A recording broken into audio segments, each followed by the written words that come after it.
Tape 3W suivi d'école au Sénégal. D'accord.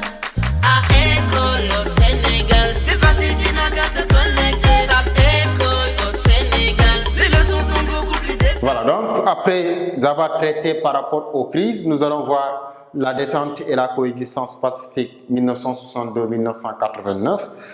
En grand A, les deux blocs s'équilibrent. Alors, dès l'instant qu'on parle ici, par exemple, de détente, ça veut dire qu'il y aura un moment de détente. Ça veut dire que les hostilités entre les États-Unis et l'URSS vont diminuer et la coexistence pacifique sera inévitable. Ça veut dire que chacun va essayer tout simplement d'accepter l'autre. Et qu'est-ce qui a donné naissance à cela? C'est les deux blocs s'équilibrent, c'est ce qu'on appelle tout simplement l'équilibre de la terreur. On parle de l'équilibre de la terreur parce qu'à partir de ce moment, sur le plan de l'armement, pratiquement tous les armes que les Américains disposent, l'Union soviétique en dispose également. Les Américains disposent de l'arme atomique, l'Union soviétique dispose également de l'arme atomique. Les Américains disposent de la bombe d'hydrogène, l'Union soviétique dispose également de la bombe d'hydrogène. Ils ont créé l'OTAN, ils ont créé le pacte de Varsovie. Ils ont créé l'OEC avec l'Europe, ils ont créé le KM avec des pays qui ont accepté la politique communiste. Donc, il y a une sorte d'équilibre qui existe entre ces deux superpuissances-là.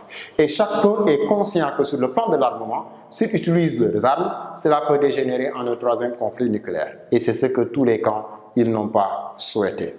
C'est la raison pour laquelle, ici, avec un astérix, à la fin des années 1960, les forces nucléaires de l'URSS et des États-Unis s'équilibrent. Donc, équilibre nucléaire. Équilibre nucléaire. Entre États-Unis et Union soviétique à partir de 1960. Chacun a les moyens de détruire l'autre. La paix est maintenue par cet équilibre de la terre. Plusieurs traités sont signés pour limiter les armements nucléaires dans les années 70. Donc, à partir de 1970, des traités sont signés pour limiter l'armement nucléaire. C'est là où, par exemple, on a commencé à interdire les essais nucléaires et tout ce qui a un rapport avec le nucléaire parce qu'ils sont conscients du danger que le nucléaire peut causer au monde. Et en seconde sous-partie, les blocs eux-mêmes sont moins solides. Donc, les blocs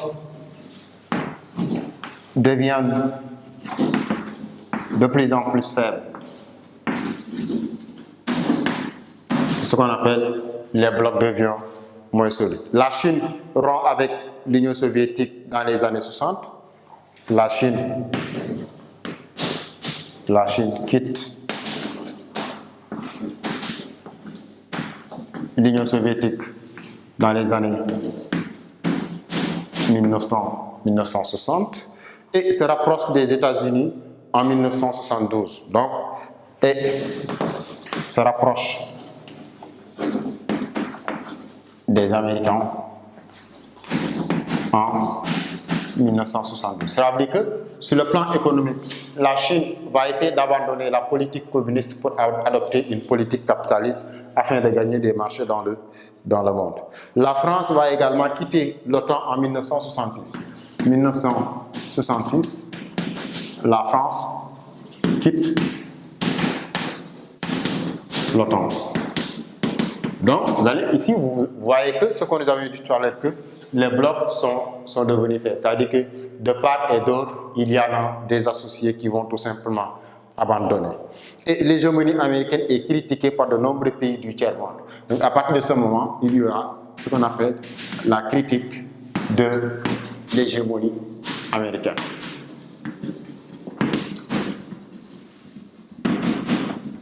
Donc, l'hégémonie américaine est critiquée par des pays du tiers-monde après que la France a quitté.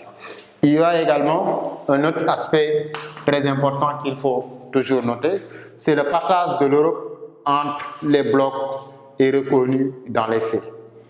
Le partage de l'Europe qui est reconnu, donc le partage de l'Europe,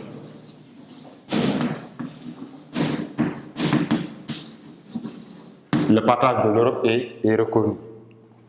En 1968, les États-Unis ne réagissent pas quand l'URSS intervient militairement en Tchécoslovaquie. Donc 1968, l'URSS intervient en Tchécoslovaquie et que les Américains ne réagissent pas. Et pourtant, cela n'était pas question. Donc, à chaque fois que les Américains attaquaient, les Soviétiques réagissaient. À chaque fois que les Soviétiques attaquaient également, les Américains réagissaient. Il y a également pour mettre fin à une tentative de réforme du régime communiste, le printemps de Prague. Donc, c'est ce qu'on appelle tout simplement le printemps de Prague.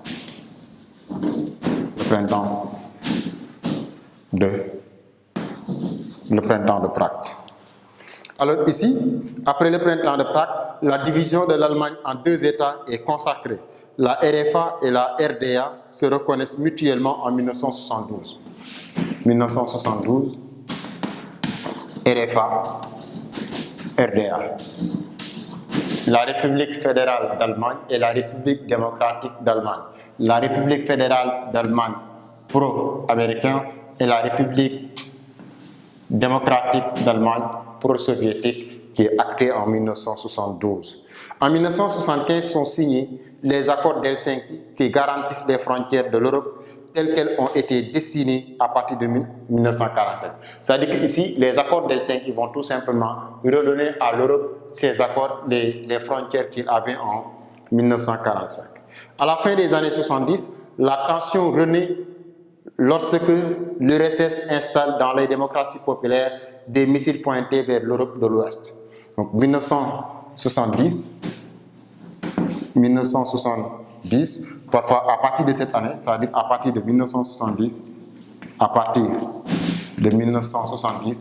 on parle de crise de la détente ou crise de la coexistence pacifique. C'est-à-dire au moment où les deux États négociaient, au moment où il y avait détente, au moment où il y avait coexistence pacifique, des crises vont renaître. C'est la raison pour laquelle on parle de crise de la descente, car la tension va renaître lorsque les Soviétiques vont essayer d'installer l'Union soviétique au niveau de ce qu'on appelle les démocraties populaires. Voilà, donc je disais que lorsque les Soviétiques ont décidé d'installer des missiles au niveau des démocraties populaires pointées vers l'Europe de l'Est, cela va entraîner également la naissance des hostilités. En 1980, le nouveau président américain Ronald Reagan riposte en lançant un programme de défense spatiale, la guerre des étoiles, en programme IOS. Ça veut dire qu'ici, 1980, riposte de Reagan qui va lancer ce qu'on appelle la guerre des étoiles. Cette guerre des étoiles n'est rien d'autre que la course vers la maîtrise de l'espace, mais également la guerre qui a lieu au niveau de l'espace entre les États-Unis et tout simplement l'Union soviétique. Alors, à partir de ce moment, aussi bien pour les Américains que pour les Soviétiques, après l'équilibre de la terreur, il y aura des crises par rapport à la détente et que chacun d'entre eux va être conscient des forces que l'autre a de son côté.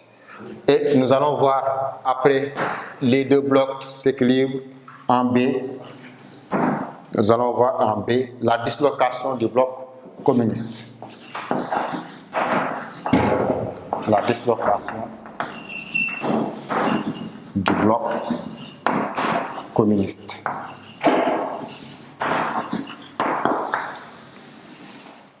Ça veut dire qu'ici, quand on parle de la dislocation du bloc communiste, ça veut dire que le bloc communiste va perdre sa sphère d'influence, va perdre des alliés petit à petit et ce qui va l'affaiblir. En 1985, Mikhail Gorbatchev accède à la tête de l'URSS. 1985, Gorbatchev au pouvoir. Gorbatchev au pouvoir en Union soviétique. Maintenant, cette entrée de Gorbatchev au pouvoir en Union soviétique est un signe également pour aller directement vers la fin de la guerre froide. Il décide de relancer la politique de détente et engage des négociations avec les États-Unis en vue du désarmement nucléaire. Donc, il arrive au pouvoir et négocie. Avec les États-Unis dans le cadre du désarmement nucléaire. En politique itinérante, il engage une nouvelle politique économique qu'on appelle les perestroïka. Il met en place le perestroïka. Le perestroïka consiste en quoi? C'est un mot russe qui signifie restructuration. Il désigne les transformations de l'économie et de la société de l'Union soviétique pour permettre une élévation du niveau de vie de la population. C'est-à-dire qu'à travers la politique du perestroïka, Gorbatchev entame tout simplement ce qu'on appelle des réformes économiques. Parce qu'il était conscient que si on continue comme ça, ils vont finir par faire tomber l'économie soviétique tout simplement et cela ne va pas profiter la population. Il démocratise le régime en faisant libérer les prisonniers politiques et en rétablissant les principales libertés, c'est le glasnost politique de transparence. Donc, il met en place également ce qu'on appelle le glasnost, la transparence. Donc, le glasnost va signifier la politique de transparence qui va être mise en place par toujours Gorbatchev. Dans les démocraties populaires, les populations acceptent de moins en moins les régimes communistes. Elles aspirent à une plus grande liberté et à un meilleur niveau de vie. Dès 1989, le rideau de fer se fissure. 1989, le rideau de fer se fissure. Voilà, donc, alors toujours par rapport à la dislocation du bloc bloc communiste, j'ai dit tout à l'heure que 1989, le rideau de fer se fissure.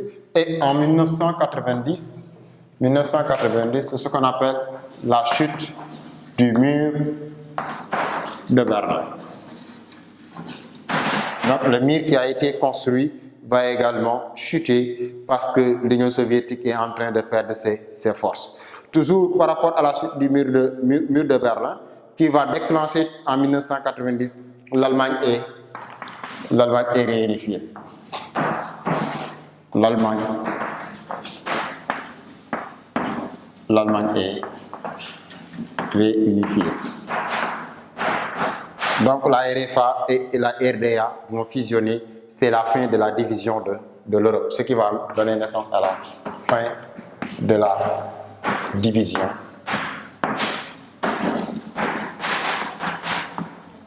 Fin de la division de l'Europe. Et en 1991, les républiques composant l'Union soviétique proclament leur indépendance. 1991, les républiques composant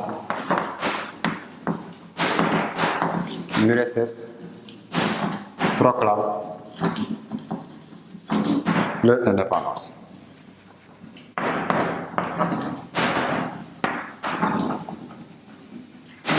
Puisqu'ils vont proclamer leur indépendance et se regroupent dans le CEI, Communauté des États indépendants, et vont créer la CEI, Communauté des États indépendants, qui était sous la bannière de l'Union soviétique. Alors à partir de ce moment, on comprend que à partir de 1991, donc, l'Union soviétique n'existe plus. Gorbatchev démissionne de la présidence et l'effondrement est cessé. Donc, 1991, l'URSS n'existe plus.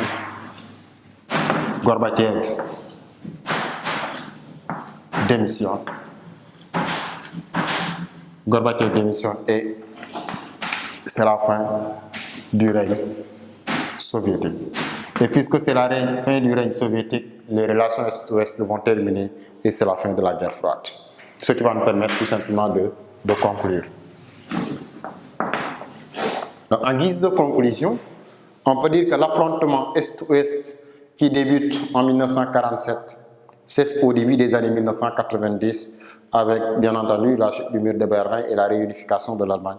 Durant cette période, les deux grands se livrent à une confrontation idéologique et politique. La fin de la guerre froide renforce la puissance des États-Unis qui s'impose comme les gendarmes du monde. Mais aujourd'hui, l'entrée en scène de nouveaux acteurs sur l'échiquier international crée un monde multipolaire. Donc le monde qui a été bipolaire va devenir tout simplement un monde multipolaire. Voilà, chers élèves, ce qui nous lie aujourd'hui par rapport à cette leçon. Je vous remercie. Merci beaucoup. www.suividecolosénégal.com